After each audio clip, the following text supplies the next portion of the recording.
TV. Zvinakumira zvakanaka muri yeZimbabwe. Ndadzoka zvekare nema-updates ezvinhu zviri kuitika paground iko zvinezvi. Tiri kutambira mashoko emukomana uyo Zanupf activist Rutendo Matinyarare ari kunzi asungwa paAfrica Unity Square kanguva kadarika apa.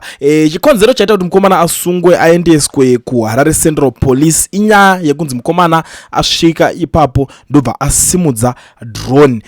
Handisi kuziva kuti aridanga achida kuspaya kuona kuti pane zvinhu zviri kuitika oro hapana zviri kuitika pane nyaya dzamudhara Geza. But normally isusu we know kuti muHarare it's not that make sure kuti unongosvika ungosimudza drone kazhinji kacho. Because it's either unenge uri spy kana kuti unenge usiri spy. Ende zvapa true atichaziva kuti Rutendo Matinyarara uyu ajoina crew yakwa comrade bombshell blessed Geza here kana kuti ari ku team ipi, because at the end of the day team yese ingori team iri mu one tingangoti team imwe chete iri pa training pa session dzemudanga dziri kuteka kutungana dzakadaro. Saka zvinonetsa kuti anyatsonzwisa cause iye anenge ari munhu wekuti munhu weZanupf zvinozivikanwa nemunhu wese. Saka mukomana vari kunzi vamutora vaenda naye. Saka itsaida vanogona vari kumusunga kuti you were part of the demonstration because iwe kuenda nedrone urida kupa footage iyoyo kunani kana kuti urida kumobilize vanhu kuti vazoita sei. Ndo ma-reasons andanyatsogarira pasi ndikaona kuti ndo kazhinji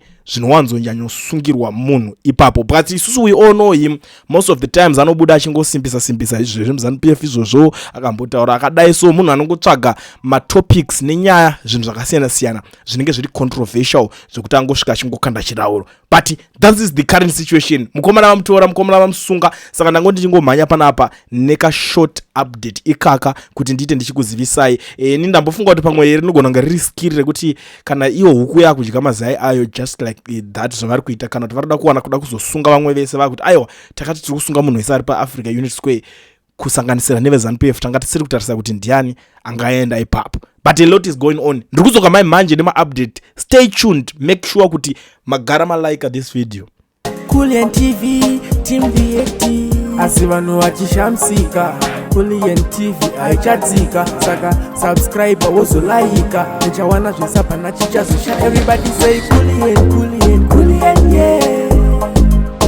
Information is brilliant, yeah. Everybody say Kulien.